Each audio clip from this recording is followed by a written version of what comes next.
Welcome back. Now for some international news. While 2020 is an election year, it didn't begin by discussing healthcare, taxes, gun reform. Instead, the hot topic out of the gate was Iran, after President Trump ordered the killing of their top military general, Qasem Soleimani. But before we dive in, let's run through the timeline because the series of events here is very important. First, on December 27th, a rocket was launched at a U.S. military camp in Iraq, killing an American contractor and wounding other military personnel. U.S. authorities said an Iranian-backed militia was responsible for this attack. In response, just 2 days later, the U.S. ordered airstrikes on 5 facilities in Iraq and Syria that sources say are linked to some of the Iranian militia groups, which that attack killed at least 25 people. But it wasn't over after that. It wasn't a simple tit for tat, you strike me, I strike you situation. 4 days later, on New Year's Day, Iraqi military men, along with their followers, broke into and set fire to the U.S. Embassy in Baghdad. No Americans died. And then, just 2 days later, on January 3rd, reports came out that Qasem Soleimani, Iran's top military general and intelligence commander, one of the highest officials in the country, was killed in a drone strike at an airport in Baghdad. Now, soon after the news hit, it became clear that President Trump was behind this attack. But of course, things didn't end there, and in retaliation on January 7th, Iran fired over a dozen missiles at U.S. military camps in Baghdad. No lives were lost, injuries did occur, but the message was clear. Tensions are rising. And that's where we are now. President Trump did signal that he would not be jolting back at Iran, but in the world we live in today, it's pretty certain to say that nothing is certain. So let's discuss. Hunter, we'll go to you first. Do you think it was the right move for U.S. forces to kill leader Soleimani? Of course, he is by no means a good man. He has American blood on his hands, but this was quite the escalation. Do you think it was strategically a smart move? Well, first, Michael, I have to thank you for kind of the outlining of all of the events escalating to this, because I think a lot of the folks, in the media as well, they just kind of got this news headline and are like, what's Trump doing now? Context is important. And here we have these escalative events that are happening. I mean, what do they think's going to happen after, as you had said, Soleimani had killed the blood on the hands of so many Americans, even through the Iraq War. I mean, the building of IEDs. It's awful hearing some of these stories about this man. And then, of course, with any kind of action in the Middle East, it is going to it's going to blow up. Understood. A lot of escalation, but was this the correct next move in that escalation? Yeah, I mean, it may be an oversimplification here, but there was a bad situation before, and I think it's a bad situation now. At least now we have one more bad guy dead. Fair enough. Democrats? Let's talk about context, because this all started in 1953 when we ousted a democratically elected Saudi Arabian leader. Saudi Arabian. Did I say that? You said that. You can continue. Okay. Democratically elected leader. So because of that, that context means that a lot of this lead up, we can't divorce that from the historical nature of all the events. The important thing to recognize is that Trump didn't do this to kill a bad guy. You should have no illusions about that. He did this because he thinks it will help his 2020 election chances. Well, I just want to step you back there. I don't know if it's fair to say he didn't do this to kill a bad man. We don't know that. So to be fair to both sides of the aisle. There is a video of him during the Obama administration where he said that Obama is going to strike Iran because he thinks it'll help his election chances. We know that Trump. Fair enough, but that was Obama. So I just want to be fair to both sides here. But continue. No, you carry on.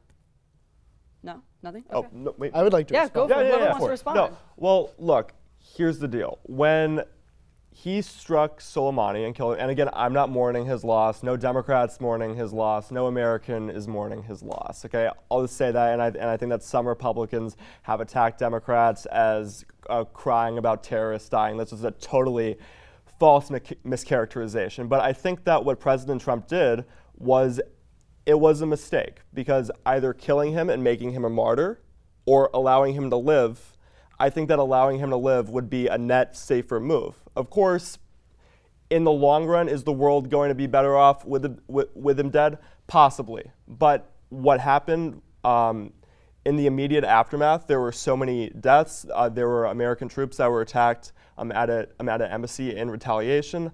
And then overall, the administration, they just didn't have a strategy. They did not have right after the What attack would you occurred. want They, them they to didn't know what they were What do doing. you They didn't want have a them to do? strategy.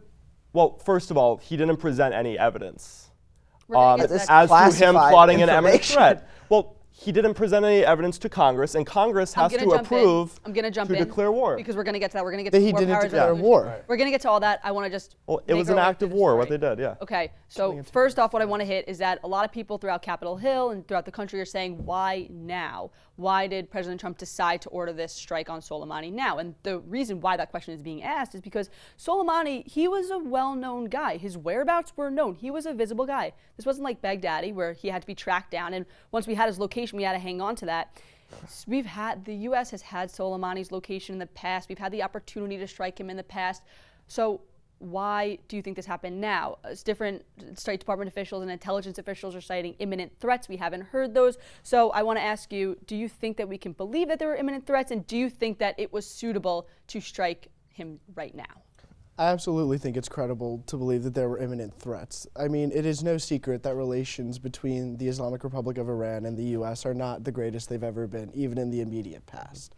So the idea that Qasem Soleimani is out there in Iraq, in Syria, trying to foment forces and through his proxies, given weapons through the Iranian Revolutionary Guard, is trying to foment a situation that leads to American lives being lost. I think it is not only absolutely credible, but it is highly likely that that is the situation that the American government was responding to in taking him out. And I mean, we've avoided saying the word, but Qasem Soleimani was a State Department-defined terrorist.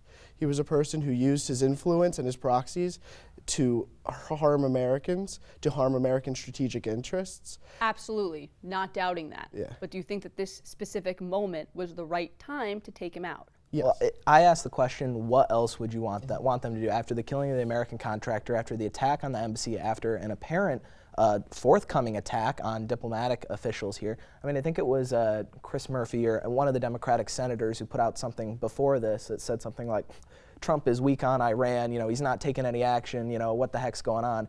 He does this, and it's like, oh, this is terrible. It goes back to this point Understood, that but just they- something that's important. Understood, but just something that's important to be mentioned is that a lot of people are saying that Soleimani was the equivalent to Mike Pence. Some are saying he was the second top Mike Pence leader. isn't Mike Pence isn't terrorist. exactly. That's such a false It is not an act of equivalence war to try and draw. kill a terrorist. I mean, That's a fair response. I think that getting back to your point, Defense Secretary Mark Esper couldn't even confirm what Donald Trump said, and Donald Trump said that there were 4 imminent attacks that Soleimani was plotting. There were 4 sites that he was plotting to attack Americans or our allies in the region. The administration doesn't even have in my view, their lies straight. They have not presented any evidence whatsoever that Qasem Soleimani was planning an imminent attack. This is exactly what happened in Iraq with the So I weapons wanna of mass jump- destruction. They were lying us to war. All right, well, I don't want to go into Iraq. I want to move on to the next question because this isn't just about the strike. This is about, well, what happens after and the state of the Middle East. So just days after Soleimani was killed, President Putin made an impromptu visit to Bashar al-Assad in Syria, indicating that tensions are rising in the Middle East. So do you think that the U.S. should take action to de-escalate in the Middle East? And if you were the president sitting in the Situation Room, what's your strategy? Whoever wants to pick it up first. oh geez, that's a loaded question there. I mean, no idea, no idea on that. But do you think that tension should be de-escalated in the Middle East? Well, I mean, you should always be looking to de-escalate tensions, when you have the option. I mean, when you're being attacked, I think it warrants a response, as in this case with Iran. But I think Syria and Russia are a whole other discussion in this. I mean, should we be pulling, troops out of the Middle East in general? Sure, as long as they're non-essential forces, I think it's important to keep, some stability in the region, but Democrats? Well, I mean, for one, we've seen an increase of troops in the Middle East. But I think that this just gets back to what Donald Trump did by pulling out of the Iran deal. While Europe was telling him not to, our allies around the world were telling him not to. The deal, in large part, was working. I think that down the line it needed to be renegotiated.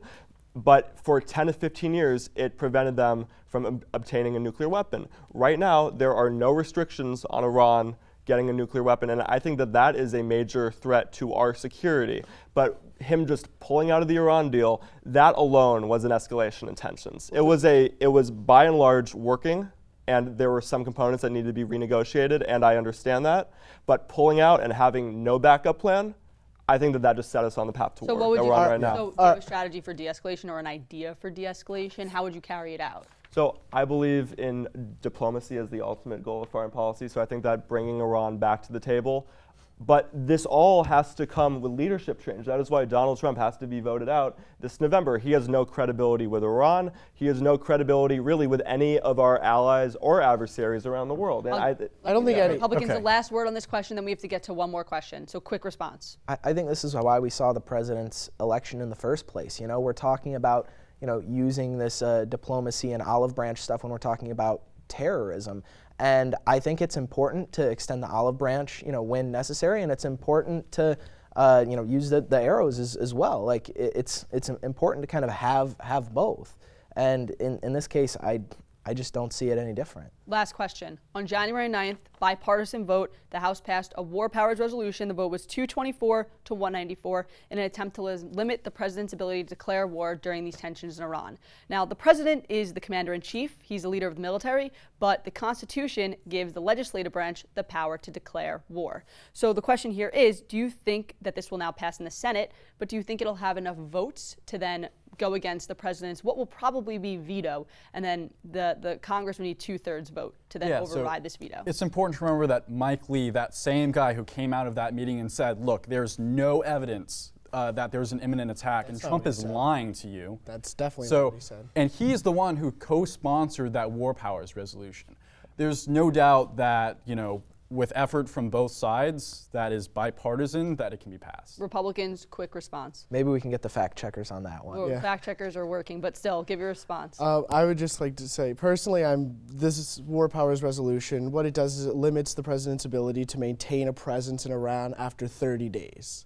Is the main bulk of it, and it limits the president's ability to basically move troops into Iran permanently without declaring an actual war, which is the sole power of the Congress. I absolutely welcome this sort of resolution. It would not have prevented the type of targeted strike that took out a terrorist in the form of Qasem Soleimani that occurred just weeks ago. So I do not think that this war powers resolution is anything more than a symbol for Democrats to give their voters and say, you know, we're taking on President Trump, and that the actual context and content of the bill is completely within the realm of what is fair. All that tells us is that it doesn't go far enough. So yeah, you know, we should continue to limit Trump's war powers so he doesn't nuke us all. All right, we're gonna. Nuke. All right, we got to end the conversation there. I don't think that this issue is going away. There'll be much to talk about in the coming weeks. I'm sure there will be. So we'll end that there. Last word on that. But after the break, it's rapid fire. Stay with us.